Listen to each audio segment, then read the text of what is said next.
Buenas tardes, queridos maestrantes. Abordando ya el último punto con respecto a las excepciones, que sería la prescripción, vamos a determinar que la prescripción en la historia, específicamente en el derecho romano, fue una institución de origen y de naturaleza procesal, que no ha sido concebida como un modo de adquisición o de extinción de derechos patrimoniales, sino como un modo de extinción de las acciones judiciales por su prolongada falta de ejercicio.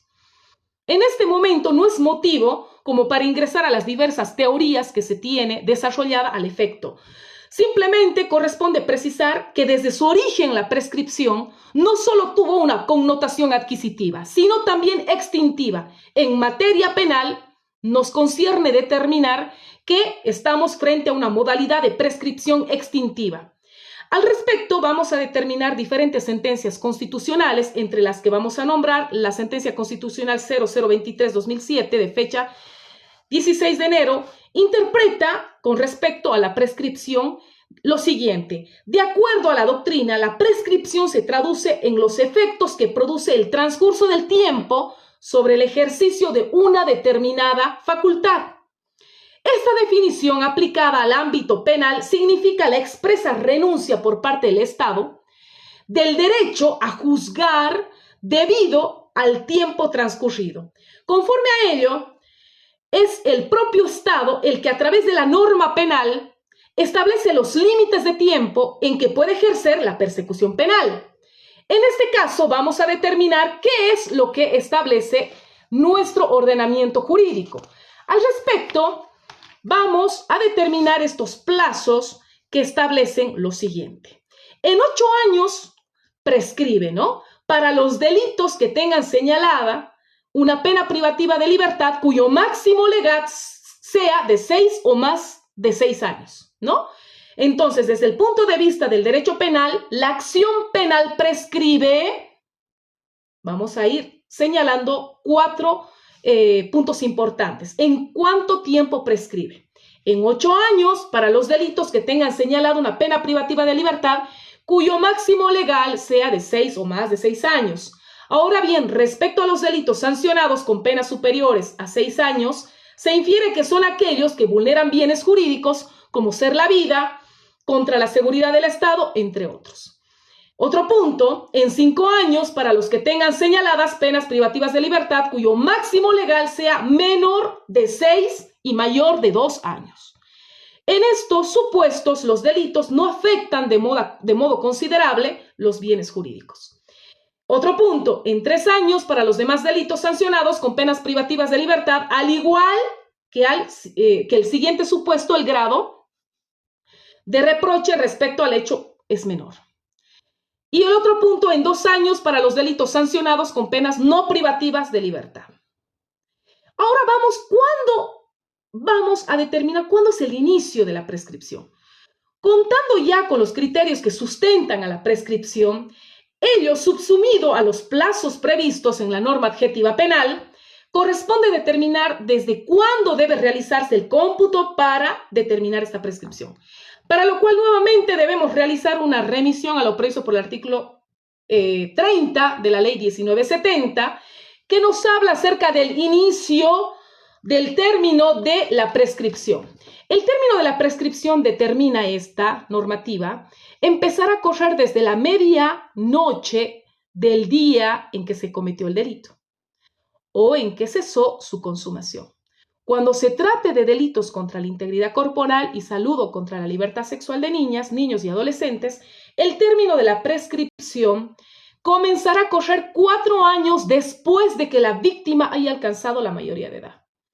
Si bien resulta ser un articulado escueto, empero contiene la clasificación de los delitos instantáneos y permanentes, y será este uno de los puntos álgidos para que se dé curso a la pretensión de extinción por prescripción o bien a su rechazo.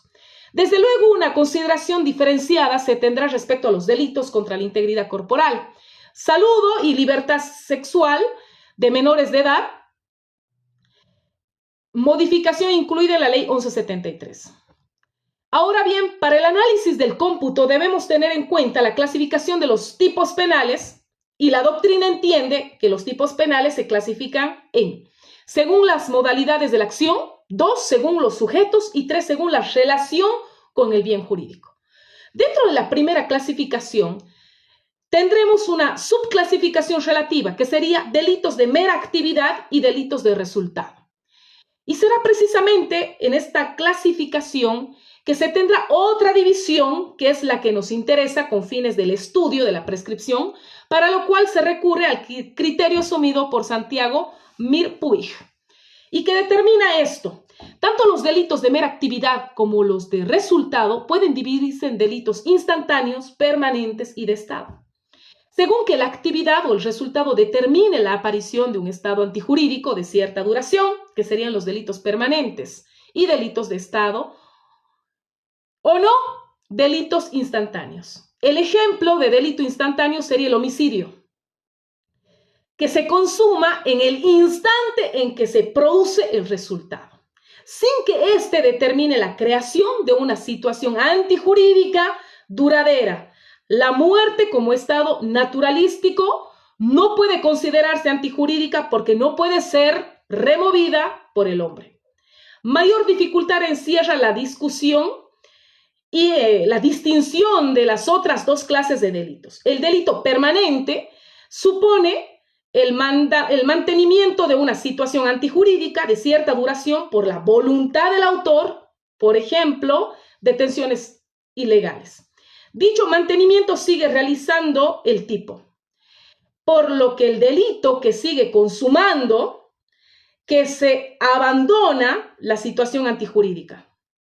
En cambio, en el delito de estado, aunque crea también un estado jurídico duradero, la consumación cesa desde la aparición de este, porque el tipo solo describe la producción de estado y no su mantenimiento. En ejemplo, podríamos determinar falsificación de documentos, matrimonios ilegales, etc. Esta distinción importa siempre que la ley asigne efectos al momento de la consumación del delito.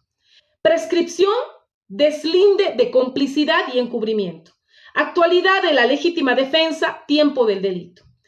En particular, por lo que se refiere a la prescripción solo en el delito permanente, empieza a correr en el plazo al cesar el mantenimiento del estado antijurídico, a diferencia de lo que ocurre en los delitos de estado, por ejemplo. De lo expuesto se entiende que los delitos permanentes son aquellos ilícitos cuyo estado consumativo se perpetúa en el tiempo, por la voluntad de la gente, de manera tal que cada momento puede ser imputado a la consumación. En el ejemplo citado por Mir Puig de privación de libertad, o bien en el clásico ejemplo del secuestro, su estado consumativo se extendería hasta que se pone fin a la privación de libertad. En este caso, vamos a determinar prácticamente cuándo se interrumpe el término de la prescripción. El artículo 31 de la Ley 1970 establece el término de la prescripción de la acción se llegará a interrumpir por la declaratoria de rebeldía del imputado, momento desde el cual el plazo se computará nuevamente, norma que condice con el artículo 90 del mismo cuerpo legal, y evidentemente la declaratoria de rebeldía interrumpe la prescripción. Cuando hablamos acerca de la suspensión del término de la prescripción, diremos, en 4 puntos vamos a determinar la suspensión del término de la prescripción. En cuanto a las causales de suspensión del término de la prescripción, se tiene 1, son 4, cuando se haya resuelto la suspensión de la persecución penal y esté vigente el periodo de prueba correspondiente, es decir, cuando se determinen las reglas del artículo 24 de la Ley 1970. Mientras esté pendiente la presentación del fallo que resuelva las cuestiones prejudiciales planteadas, es decir, cuando se dé curso a lo dispuesto en el artículo 309 de la Ley 1970. 3. Durante la tramitación de cualquier forma de antejuicio o de la conformidad de un gobierno extranjero de la que depende el inicio del proceso. Viene a ser un caso similar al anterior en razón de que la persecución de la causa depende de causas externas, ¿no? Y en los delitos que causen alteración al orden constitucional e impidan el ejercicio regular de la competencia de las autoridades legalmente constituidas mientras dure ese estado. En este momento vamos a determinar lo siguiente. Para el análisis de esta posibilidad extintiva resulta necesario considerar lo establecido por el artículo 304 de la Ley 1970, norma que regula lo atinente al rechazo de denuncia en los siguientes casos. 1. Resulte que el hecho no existió, que no está tipificado como delito o que el imputado no haya participado en él. 2. No se haya podido individualizar al imputado. 3. La investigación no haya aportado elementos suficientes para fundar la acusación. Y 4. Exista algún obstáculo legal para el desarrollo del proceso. Respecto a los numerales 2, 3 y 4, la resolución no podrá ser modificada mientras no varíen las circunstancias que la fundamentan o se mantenga el obstáculo que impide el desarrollo del proceso. Entonces vamos a decir que el rechazo de denuncia en los numerales 2, 3 y 4, pese a que pudiera existir resolución jerárquica confirmatoria, esta no tiene la condición de ser definitiva, sino que tiene el plazo de 1 año para su reapertura y por otra parte, para que la extinción de la acción penal exista una resolución por parte de la autoridad jurisdiccional. Como otro punto vamos por vencimiento del plazo máximo de duración del proceso. Referido a la duración máxima de duración del proceso establecida en 3 años computables a partir del primer acto del proceso previsto en el artículo 133 con relación al artículo 5 de la Ley 1970, esta interpretación se la asume para los delitos de acción pública. Para los delitos de acción privada se tiene la interpretación asumida por la sentencia constitucional 2307 de fecha 16 de enero, que determina que debe realizarse desde la notificación con la inicial admisión de la acusación particular presentada, pues ese es el acto que marca el inicio del proceso penal. Lo contrario significaría mantener al imputado en un estado de zozobra, inseguridad, ¿no? Y vulnerabilidad también, porque tenemos que tomar en cuenta el cumplimiento de diversos principios como el debido proceso, la legalidad, seguridad jurídica. En este caso, también todo esto está normado y establecido y mandado por la Constitución Política del Estado. Al respecto, vamos a señalar diferentes jurisprudencias que hablan acerca de esta excepción de la prescripción, como la sentencia constitucional plurinacional 1231/2013. Tenemos otra sentencia constitucional 1424/2013, 0264/2012, 0664/2012, Auto Supremo 555/2016 de fecha 15 de julio, Auto Supremo 466/2016 de fecha 24 de junio, Auto Supremo 626/2016 de fecha 23 de agosto, Auto Supremo 325/2016, 914/2016, puro Auto Supremos, Auto Supremo 554/2016, Auto Supremo 924/2016, Auto Supremo 905/2016, que hacen referencia específicamente a lo que significa y a lo que se entiende y a lo que se estudia y a lo que procesalmente se acciona la prescripción.